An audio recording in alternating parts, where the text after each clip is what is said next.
Good morning, Anne-Marie. Hope you had a great weekend.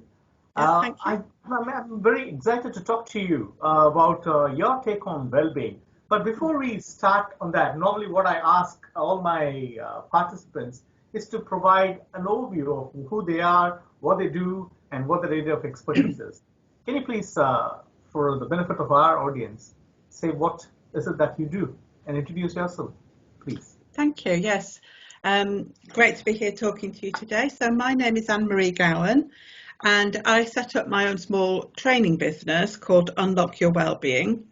And the point of doing that was to deliver training that was interesting for a start, because over the years I've been to some pretty terrible training sessions.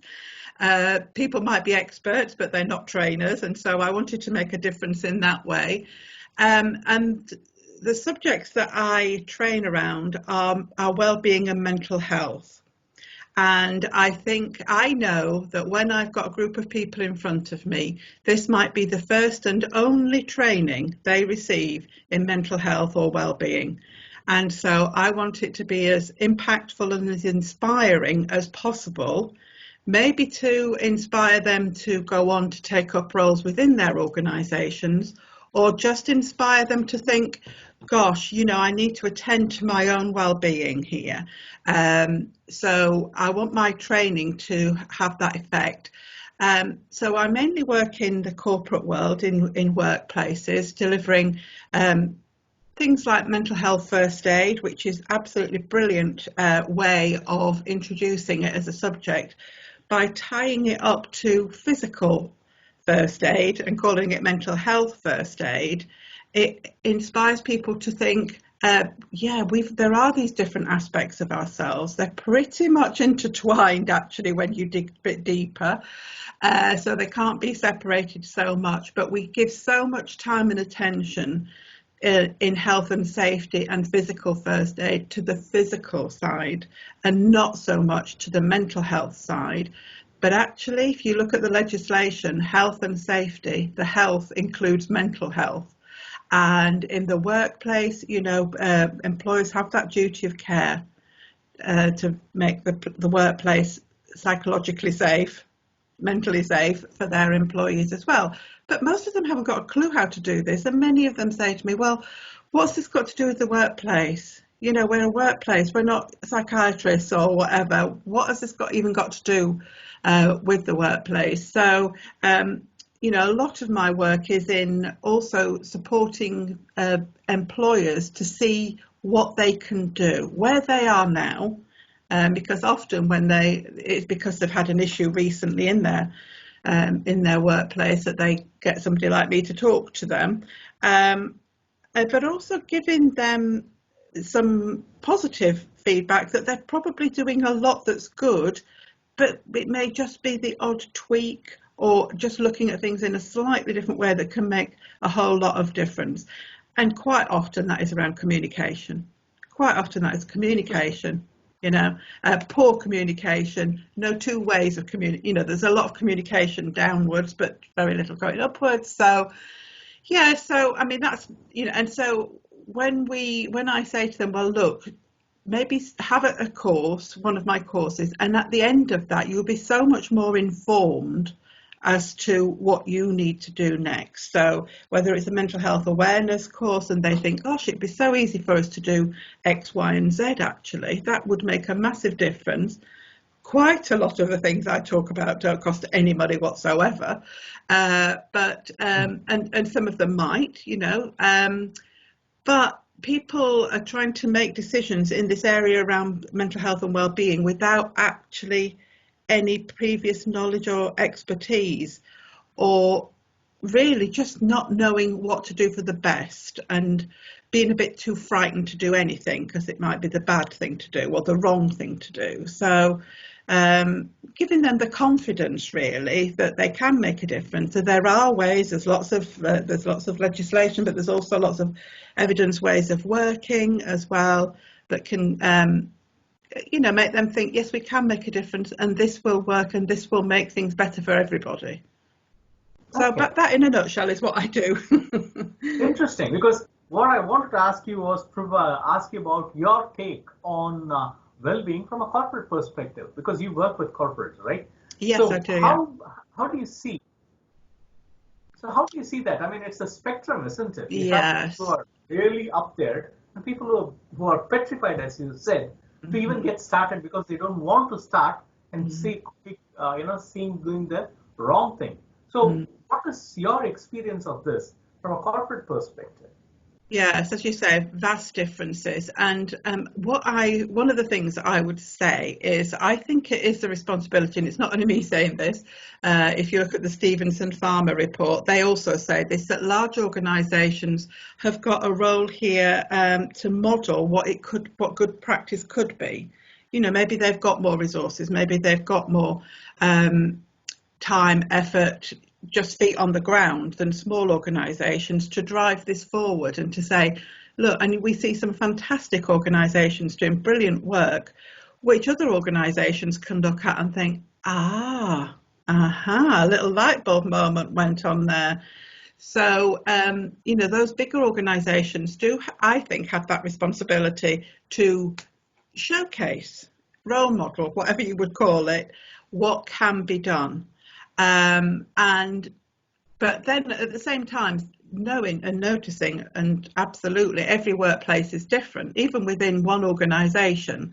Workplaces can be very different beasts depending on what's going on there, and personalities and things like that, the management style, lots of things like that can make things very different. So recognising that it's not a one size fits all, you can't just buy this off the shelf. You have to kind of take the knowledge, take the information, take some training, get up to speed, filter it through your organisation and your way of thinking and how things are done where you are, and then come up with your bespoke answer.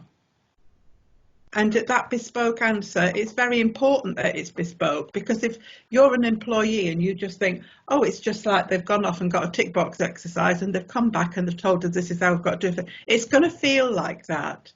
And that's going to get people's hackles up, and it's not going to be so successful. And doing things with people as well, it doesn't have to be just the job of HR, for instance. You can have wellbeing champions, for instance, in every nook and cranny of your organisation, and have them all there, driving it from the grassroots up as well, because those tend to be more successful, actually.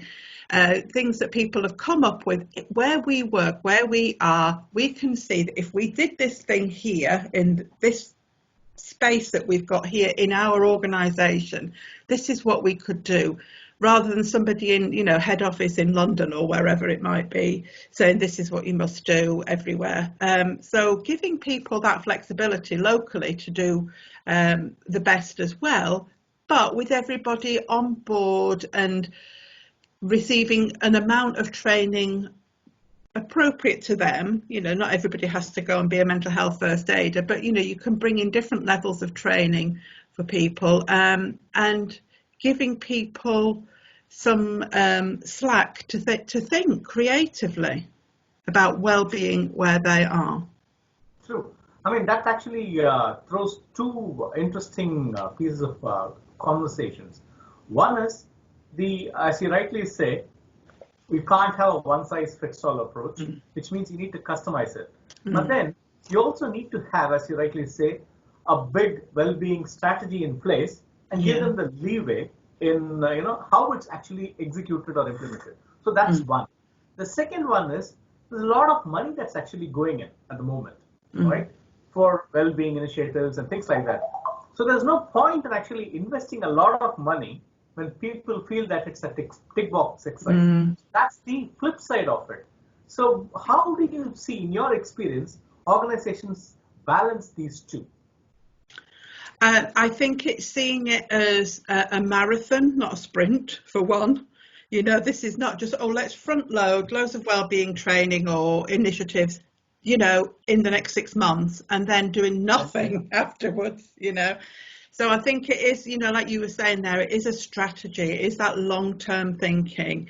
It is that, sort of getting a blank piece of paper and thinking, what do we want to be known as? For somebody who might be looking for a job in our industry, why would they come and work for us? Because actually salaries are pretty consistent across the piece.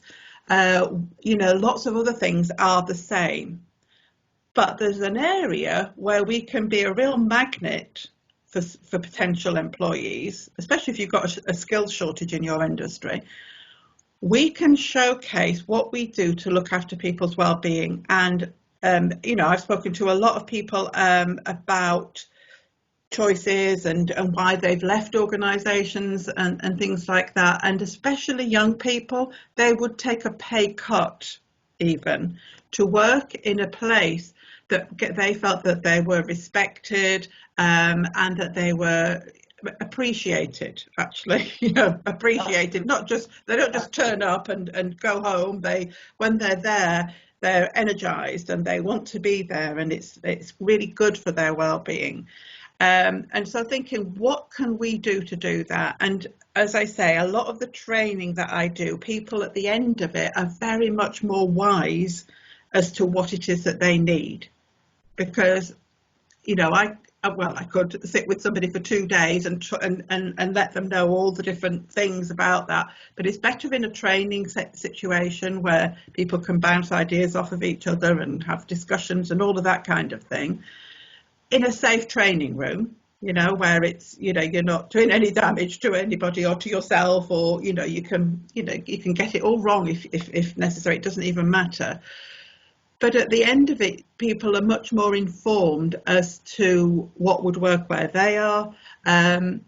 Actually, some real fundamentals about what they're doing wrong right now. They might think, oh, it seems a great idea to bring this into our organisation. Then thinking, what impact is that having on people? And doing things like stress. Sorry, you're saying something around stress. Sorry, I interrupted you. Yeah. Yeah, because stress in the workplace, we don't mind talking about stress. That's okay. We don't really like talking about mental illnesses, but stress is okay. So people will talk about stress, and they'll talk about that they are stressed, etc. And as I say, as part of the Health and Safety at Work Act, employers have the duty to measure that stress and then act on it. And seeing where the pinch points are, so you can do wonderful stress assessments. You can go onto the Health and Safety Executive. They've got lots of tools on there that you can do those stress assessments, because identifying what the stresses are and where they are, not at a micro level, not to a personal level, but maybe to a team level or something like that, and then acting on that. And that acting on that is key, because yes, you can measure it, but if you're going to measure it and it's not good, you can't just say, oh, it's not very good, is it? That's poor. Oh dear. Yeah. You have to then act on it. It's part of the legislation. Absolutely, absolutely. And I see a lot of companies doing this as an exercise to measure, and then when the data is not favorable, just tend to brush it under the carpet. That's one extreme. Absolutely. And I've also seen other organizations where they see, they actually see it like a badge of honor. Oh, my organization is very stressful. I am working in that high-powered, stressed environment.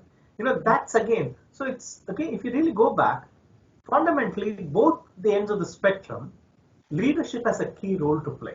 Yeah. Right. Yeah. And in your experience, how have leaders shaped thinking from where it was to where it is now, which is brilliant? Can you give me some examples?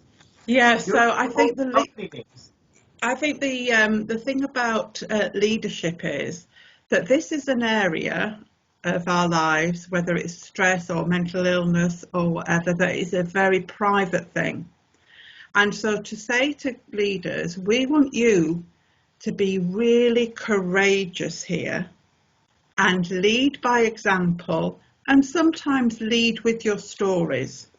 So there's a lot of work, for instance, at Thames Water there, that they've done an awful lot of. I personally haven't worked with them, but their leader there is completely on board with it. A lot of other organisations that I've worked with, you have to get that leadership buy-in. You have to, and they have to be seen to be doing it as well.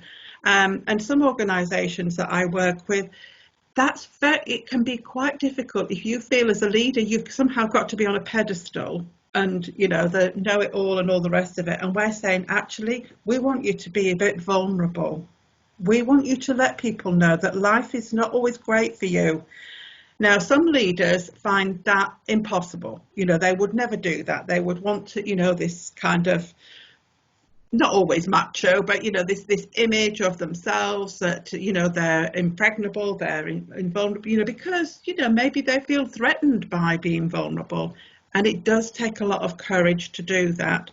So thankfully, in the world of in the world of well-being and all of that, there are organisations that put on awards to showcase that good practice, so that actually now, like anything else, once you start putting awards out and praising people and all the rest of it, people get a wake-up call and think, we're not doing too well in that area. We wouldn't even know how to apply for one of those awards. And again, it is that showcasing when people do demonstrate how positive it is for them, that other people are watching and other people are listening, and other people eventually, it might take some time, will think that's the bit that we're missing and we need to do that. But for leaders and managers, if you're your manager, you don't want, as a manager, you might think, oh, well, my style of management is such that I'm inscrutable and I'm somehow superhuman almost in my role. How you want me to be vulnerable? You want me to do that? That's a big ask for people. Concept, isn't it? Yeah, it is. Yeah, and yet there's a whole load of videos you can watch they're all under the title of "This Is Me," and they're great, huge organisations that are doing this, and they're taking quite senior managers and they just do some little talking head snips. They're about 5 minutes long, they're not long at all, and they intersperse them with, this is my role, this is what I do, this was my mental illness, this was my recovery, I also like gardening, I also like this. So it's basically, what it's doing is saying, this is me 360 degrees. Yeah. This is not just me, this thing I bring to work, this one version of me. I am a complete person. And I know I went to do some training at one organisation, and somebody had the week before, a senior manager there, she had gone to be interviewed and recorded, etc. And she did that in the morning, and she went back to her desk, and it had brought up such a lot for her that she had to go home. She was really distressed, and she said, oh, I don't want anything to do with this. I'm going to tell them they can't have the recording and all the rest. This is awful. I feel so exposed, etc. And when she went back to work the next day, her desk was covered in flowers and notes from people saying, wow, we in the small group of people had heard the recording, and it hadn't gone out or anything because she'd not listened to it or given the okay for it, but a few people had and said, wow, you doing that has made such a difference. And that gave her the courage then to say, oh, okay, then you can use it. Because she had a complete wobble, she exposed herself and then felt a complete wobble and thought, no, I can't do that. And then went back and did, because she saw the positive response that it had just on a small group of people. And then when it did go, out there, she was absolutely inundated, because people thought, what a courageous thing for her to do. And the more that people do that, we're breaking down doors, basically, is what we're doing. Absolutely.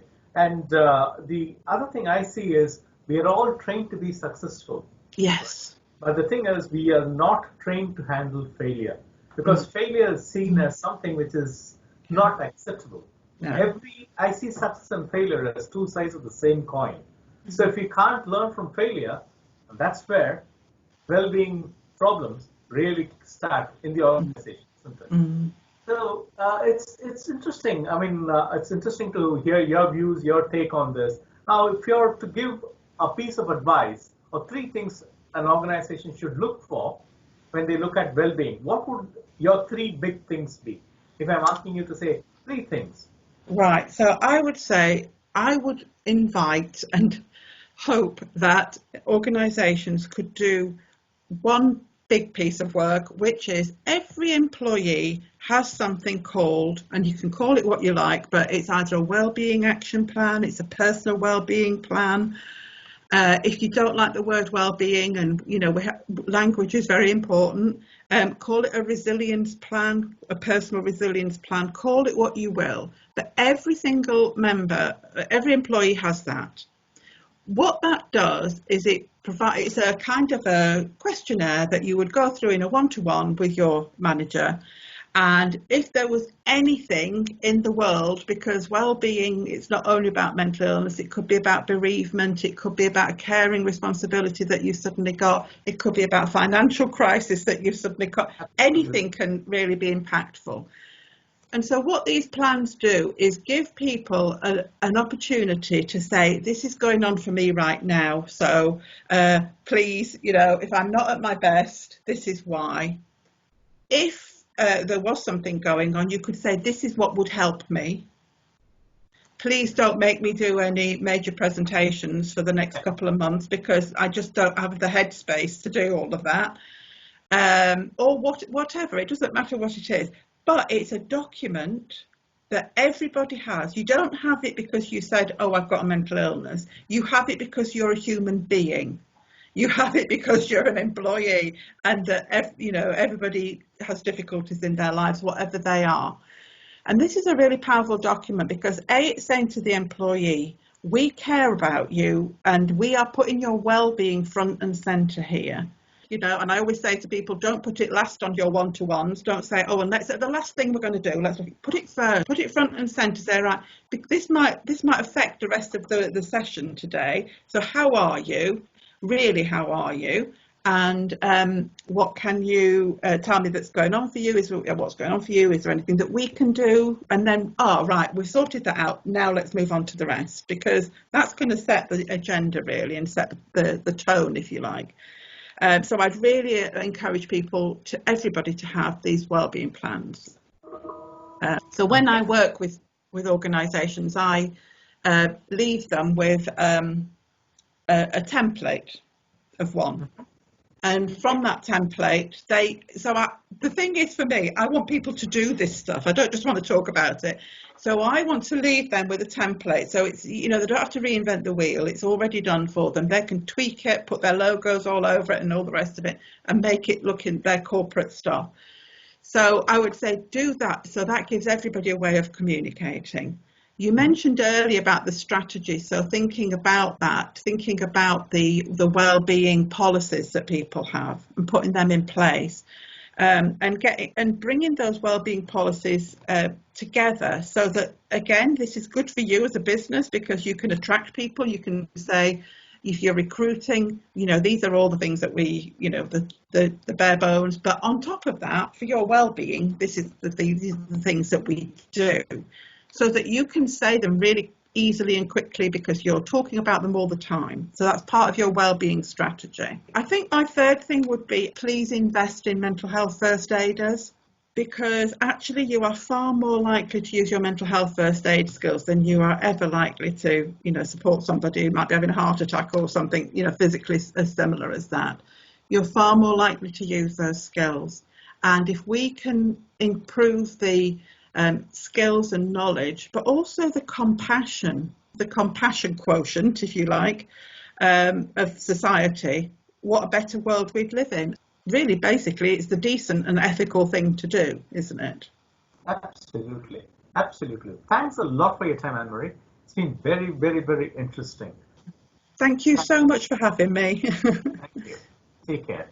Thank you.